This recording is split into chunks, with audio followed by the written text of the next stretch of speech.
have noticed something that we think is going to surprise you as you hear it here, and please you if you are understanding it in the way that we are.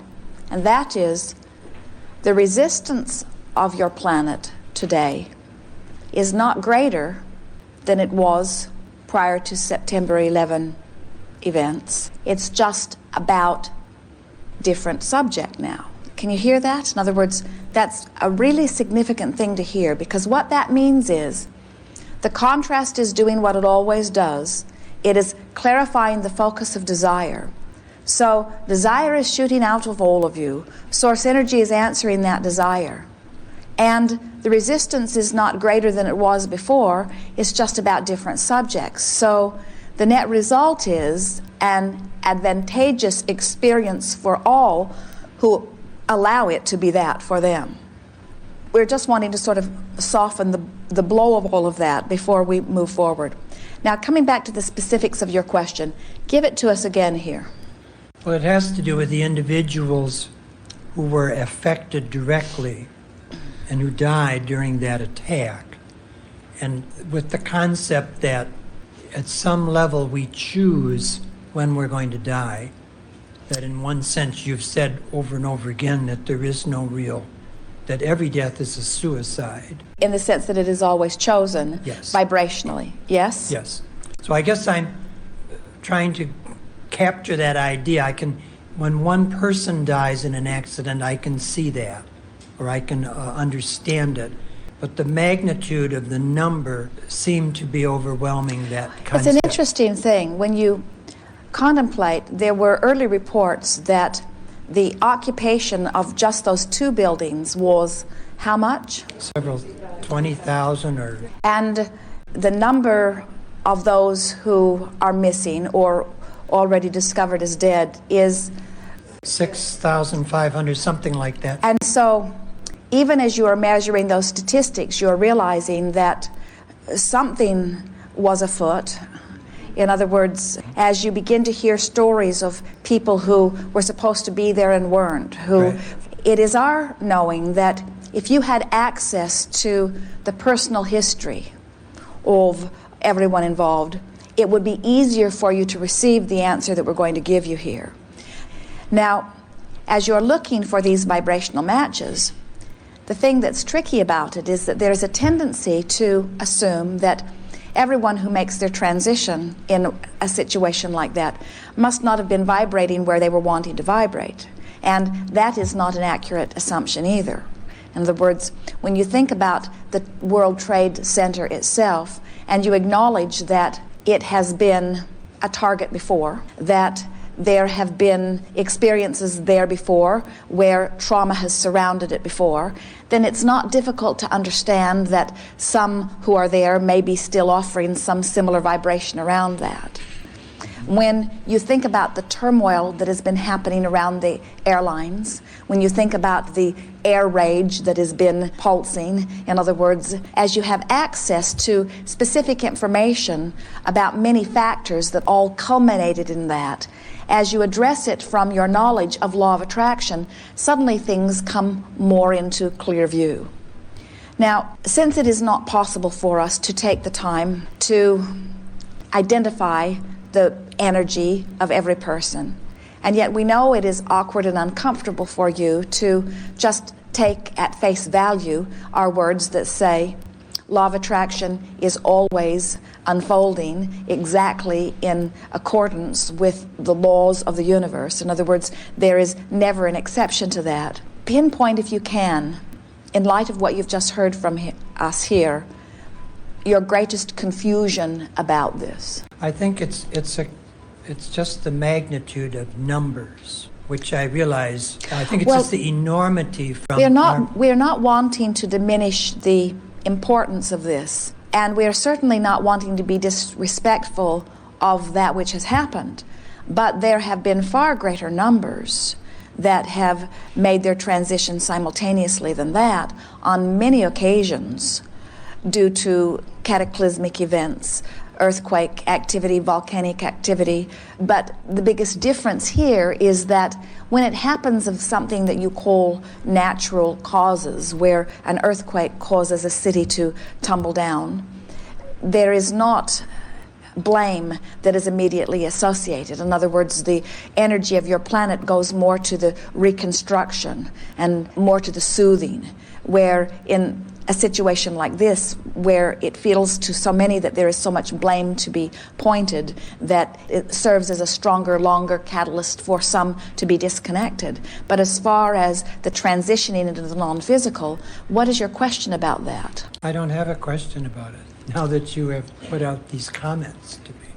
How would it be that so many would find themselves a vibrational match to something? That's what vibrational matches are about. Yeah.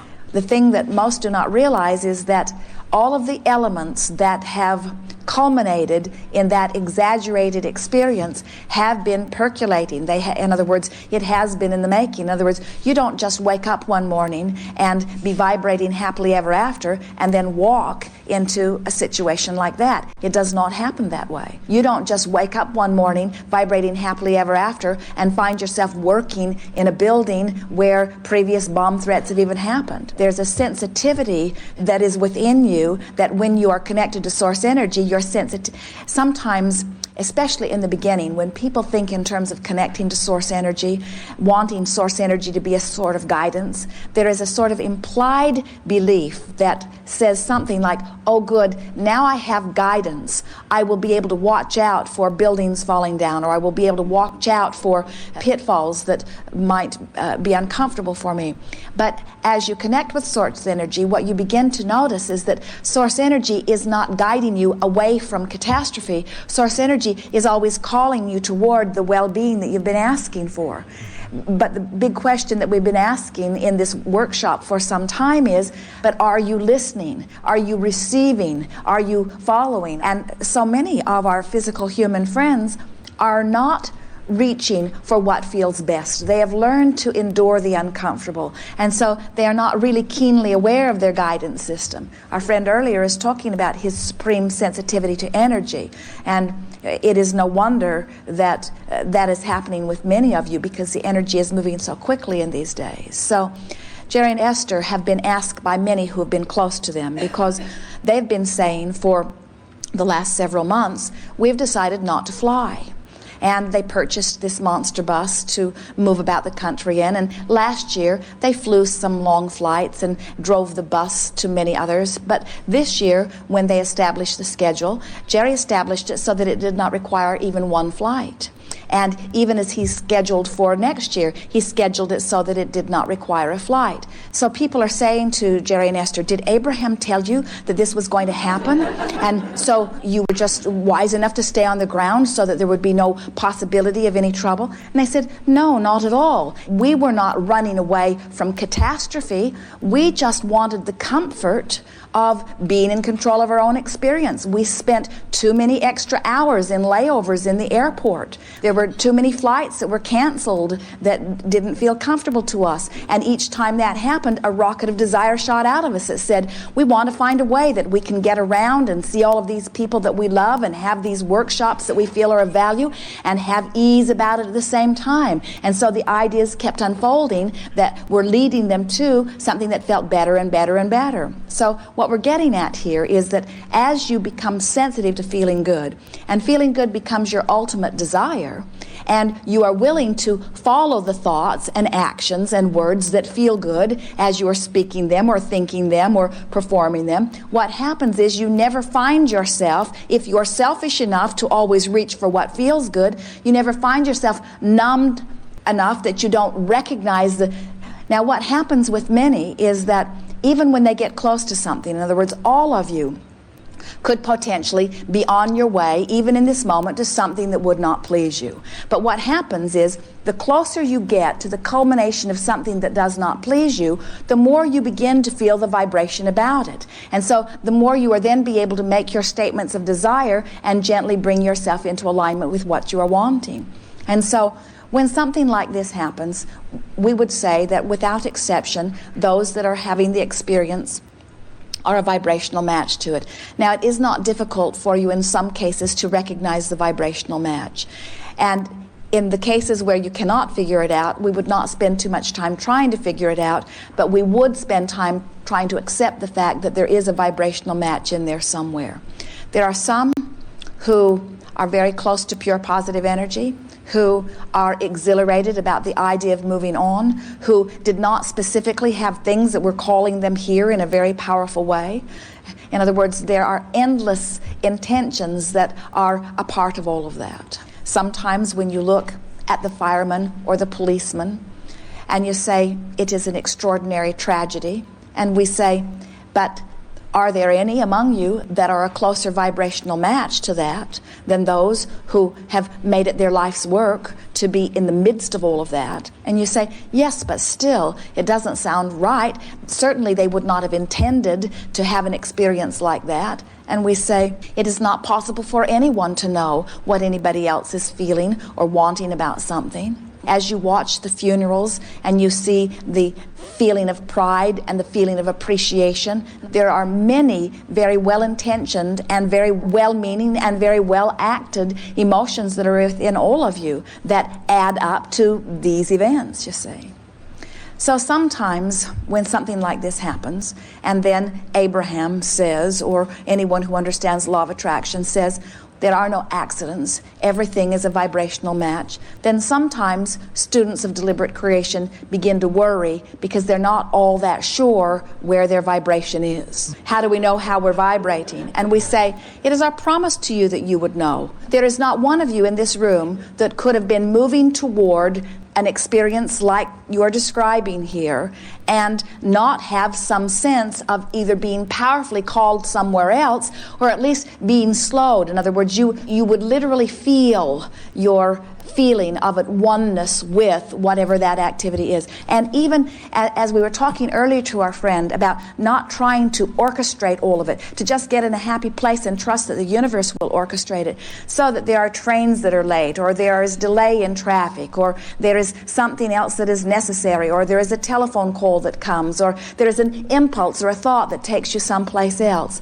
And the most significant thing that we want to say to you is that in the event that you are not in alignment with remaining physical and you are following impulses that make you part of that transitioning into non-physical, there is ultimately no better choice than that. And it is a choice that every one of you will be making at some point in time. The greater thing that we're wanting to talk about when something like this happens is the greater issue, perhaps the greatest issue of all, is the huge cry of no that comes forth from so many of you about the subject of death, which is your inevitable future. In other words, that is the greater discomfort in all of this, that so many are standing in a place and saying, not only do I not want to go like that, I don't want to go at all.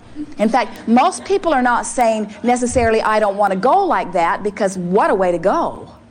Most people, instead of saying, I don't want to go like that, are saying, I don't want to go at all. I don't ever want to go. I don't ever want to make my transition. In fact, many would say, I'm so sure that I don't want to go like that I will instead, I will contract some slow-moving, deadly disease. And little by little, I will make my decision that I would rather make my transition. In other words, we are not wanting to be unkind here or insensitive to what so many of you are feeling, but we are very much wanting you to put this death thing in the proper perspective. You are all going to die, except there is no death. You're all going to make your transition, you see. You're all going to make your transition into non-physical. It is time to stop making your transition into non-physical sound like a subject that is uncomfortable and begin acknowledging that it is something that happens to everyone, you see. It will help you. Not because we think that there are more airplanes crashing into more buildings and because we think all of you need to be more sensitive to your emotions so that you can guide yourself into safe havens. That is not what we believe at all, and it is not what we're speaking here at all. But what we are saying to all of you is, this death thing is so misunderstood that you use it to torture yourself never-endingly and absolutely unnecessarily. So, let's recap. How is it that so many people could be a vibrational match to the same thing at the same time? And we say, it's happening every day around your planet. Only most of you are a vibrational match to relative well-being. Some of you are a vibrational match to extraordinary well-being.